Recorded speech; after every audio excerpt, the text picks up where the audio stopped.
kita memberikan selamat kepada orang-orang yang mereka punya keyakinan bahwasanya Nabi Isa itu adalah anak Tuhan, maka seakan-akan kita memberikan kepada mereka ucapan selamat telah berbuat syirik kepada Allah. Semangat para generasi muda ini yang bergelora ini harus dibungkus dengan ilmu, dibangun di atas pondasi ilmu. Jadi dia inginkan perbaikan, justru dengan cara yang salah, akhirnya memunculkan kerusakan yang lebih besar dari itu. Ya benar, Allah Ta'ala Maha Pengampun. Namun jangan ini dijadikan argumentasi untuk kita berbuat kesalahan. Mereka menjaga Allah Ta'ala ketika mereka di masa muda, Allah jaga mereka ketika mereka sudah tua. Innahum fityatun amanu bi rabbihim wa zidnahum huda.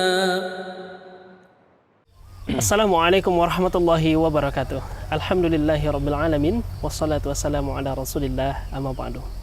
Pemirsa Surah TV dan ngobrol santai bareng Ustadz dimanapun berada. Kenikmatan yang kita rasakan di dunia ini yang diberikan oleh Allah Subhanahu wa taala merupakan sesuatu yang fana atau sewaktu-waktu bisa diambil oleh Allah Subhanahu wa taala dari kita. Sangat banyak sebab yang menjadikan kita diberikan nikmat oleh Allah Subhanahu wa taala. Dan juga sangat banyak bentuk respon manusia terhadap nikmat yang Allah berikan kepadanya. Salah satu tipe orang yang Allah berikan kenikmatan adalah dia selalu diberikan kenikmatan oleh Allah Subhanahu wa taala berupa harta, kemudian anak, dan juga rumah dan segala macamnya. Namun, apabila kita lihat dari kehidupannya sehari-hari, kemaksiatan sangat kontras dalam dirinya. Dan juga ini adalah yang menjadikan kita keheranan. Kenapa kenikmatan selalu diberikan kepada orang ini, sedangkan kemaksiatan sangat banyak dia lakukan. Nah, kenapa ini bisa terjadi? Insya Allah dalam ngobrol santai bareng Ustadz kali ini, merasa aman di atas kenikmatan. Bersama guru kita, Al-Ustadz Abdurrahman Ad-Divi Al-Si Hafizahullah Ta'ala. Assalamualaikum Ustadz. Waalaikumsalam warahmatullahi wabarakatuh. Gimana kabar Ustadz? Alhamdulillah sehat. Habib sehat ya? Alhamdulillah. Alhamdulillah, Masya Allah. Ustadz, tema kita kali ini masih terkait dengan dunia ya Ustadz. Ya. Setelah tema-tema sebelumnya juga ada terkait dengan dunia. Merasa nikmat di atas, merasa aman di atas kenikmatan gitu Ustadz. Salah satu kata nikmat gitu Ustadz. Sebenarnya makna dari nikmat itu sendiri apa Ustadz? Masya Allah. Baik. Alhamdulillahi wahda wassalatu wassalamu ala man la nabiyya ba'dah amma ba'd. Para pemirsa yang dimuliakan Allah dimanapun berada, dan khususnya host kita Habibur Rahman, nikmat itu artinya adalah pemberian Allah Azza wa Jalla yang berupa kehidupan yang baik. Itu secara bahasa. Adapun secara istilah sangat banyak pengertian nikmat itu. Sebagaimana di dalam Al-Quran bisa jadi nikmat itu artinya Rasulullah Sallallahu Alaihi Wasallam. Bisa jadi nikmat itu artinya adalah iman. Bisa jadi nikmat itu artinya ketaatan. Jadi tergantung teks kalimat yang kita ucapkan. Tergantung teks kalimat, konteks kalimatnya seperti apa kita ucapkan, namun dia memiliki makna yang luas. Berarti kenikmatan itu tidak terbatas dengan harta ya Ustaz? Tidak. Jadi yang menganggap nikmat itu terbatas dengan harta itu sangat keliru tentunya anggapan itu. Karena justru nikmat yang paling tinggi itu adalah keimanan. Sebagaimana kata Allah Azza wa Jalla tentang menceritakan orang-orang yang mengatakan ihdinas siratal mustaqim, siratal ladzina an'amta alaihim.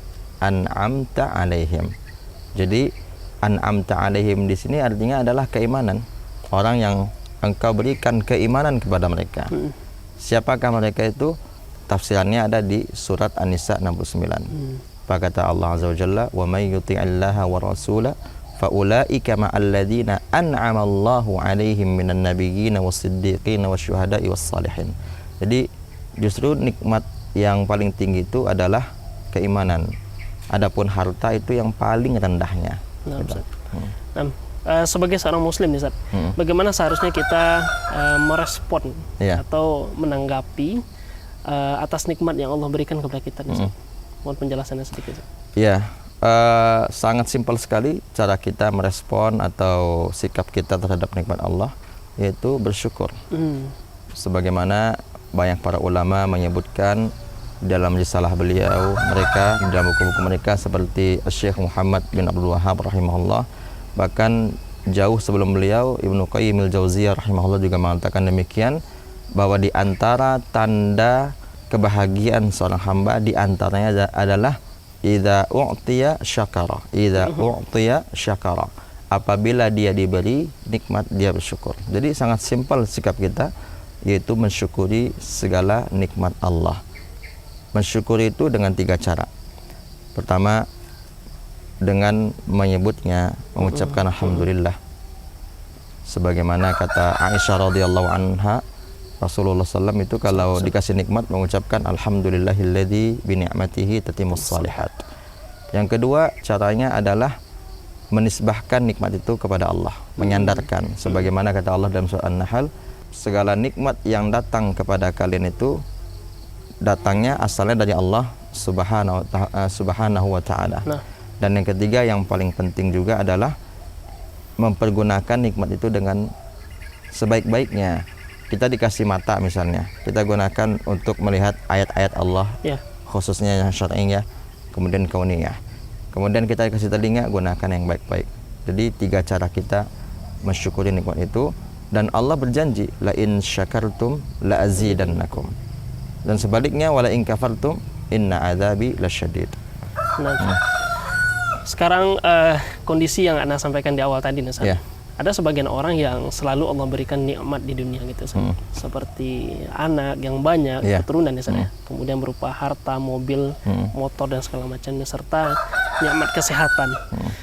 Namun jika kita lihat dalam kehidupannya sehari-hari, kenikmatan itu seharusnya jauh darinya, karena dia sering bermaksiat begitu, dan juga sangat jauh dari beribadah kepada Allah SWT. Maksiat jalan, sholat tidak, misalnya begitu, namun kenikmatan selalu datang kepadanya, sehingga dia merasa aman terhadap ini. Ini apa namanya, Ustaz, kondisi seperti ini? Baik, kondisi yang Habib tanyakan tadi, itulah yang di dalam Islam, sebagaimana kata Rasulullah SAW, dinamakan dengan istidraj. Apa itu istidraj? Rasulullah SAW langsung memberikan definisinya. Di dalam hadis kata Rasulullah SAW, idza ra'aitallaha azza wa jalla, apabila engkau melihat Allah Ta'ala, Allah azza wa jalla, yu'til abda, memberikan kepada seorang hamba minad dunya ala ma'asihi ma yuhib, memberikan kepada seorang hamba bagian dari dunia yang dia suka, padahal dia bermaksiat nih. Tadi kan bertanya dia sedangkan dia bermaksiat kan? Fa innama huwa istidraj, kata Rasulullah. Itu namanya istidraj. Kemudian Nabi SAW membacakan ayat Al-Quran di dalam surat Al-An'am 44. Kata Rasulullah SAW, kata Allah Azza wa Jalla, Rasulullah bacakan, falamma nasu ma dzukkiru bih, ketika mereka melupakan apa yang telah diingatkan kepada mereka, fatahna alaihim abwaba kulli syai'in, kami bukakan, kata Allah, untuk mereka semua pintu yang mereka inginkan. Itu pintu-pintu kenikmatan dunia. Hatta idza farihu ma utu, sampai-sampai ketika mereka senang terhadap apa yang dikasih pada mereka, akhadnahum baghtah, maka kami timpakan siksa kepada mereka sekonyong-konyongnya. Dan mereka, kata Allah Azza wa Jalla, dalam keadaan berputus asa ketika mendapatkan siksa itu.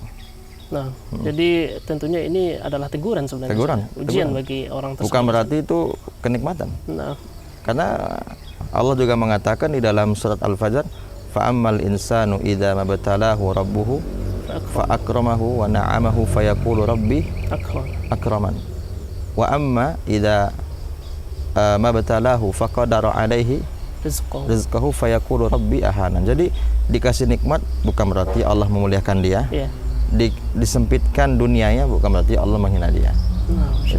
Artinya kita berharap tidak terjadi kepada diri kita. Perlu introspeksi setiap hari terhadap nikmat yang Allah berikan kepada kita.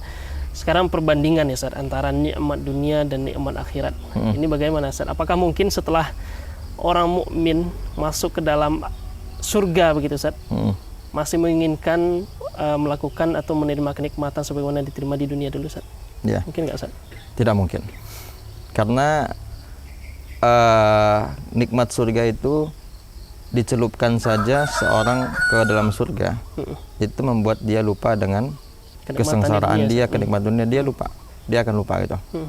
Oleh karena itu nggak akan dia akan kembali kepada dunia, ingin berharap kembali ke dunia, karena nikmat dunia itu belum ada apa-apanya. Apalagi Nabi mengatakan alaihi wassalam bahwasanya nikmat yang Allah berikan ke kita itu 1:100. Sekiranya kita umpamakan nikmat Allah itu ada 100, dan tentunya nikmat Allah sangat luas, tak terhingga kan. Tapi kalau kita umpamakan 100 nikmat Allah, yang Allah turunkan ke kita itu baru 1. 99 Allah sisakan buat di surga nanti. Yang 1 itulah Allah ciptakan langit, bumi, Adam sampai hari kiamat nanti. Jadi kita itu dapat tetesan dari yang 1 itu. Dengan 1 itu saja kita sudah bahagia, gimana lagi dapat 99? Tentu ketika kita dapat 99, yang 1 itu kita nggak akan ingat lagi. Apalagi tetesan-tetesannya gitu. Nah, Ustaz. Terakhir ya, Ustaz. Tadi Ustaz menyebut adalah istilah istidraj gitu. Bagaimana sih Ustaz kiat kita agar terhindar dari yang nama istidraj ini, Ustaz? Ya, kiat kita agar terhindar dari istidraj adalah kita tidak cepat senang ketika mendapatkan nikmat, dan tidak tertipu dengan nikmat dunia, karena nikmat dunia itu juga ujian. Jadi jangan kita lekas bahagia apabila dikasih nikmat dunia, karena boleh jadi nikmat dunia itu ujian. Karena kan bisa jadi, karena banyak kita lihat orang lebih mudah dia diuji dengan kesempitan daripada dengan kelapangan. Ketika dia diuji dengan sempit, cepat dia ingat Allah. Tapi diuji dengan kelapangan, susah dia ingat Allah. Jadi boleh jadi diujinya seseorang dengan kelapangan, dimudahkan urusan dunia itu, karena itu ujian yang lebih dahsyat daripada ujian kesempitan. Oleh karenanya seorang hamba apabila dia ingin terhindar dari istidraj, kiat-kiatnya adalah selalu ingat bahwa dapat nikmat tidak membuat dia lekas bahagia, kemudian hilang nikmat tidak membuat dia sedih. Itu kira-kira.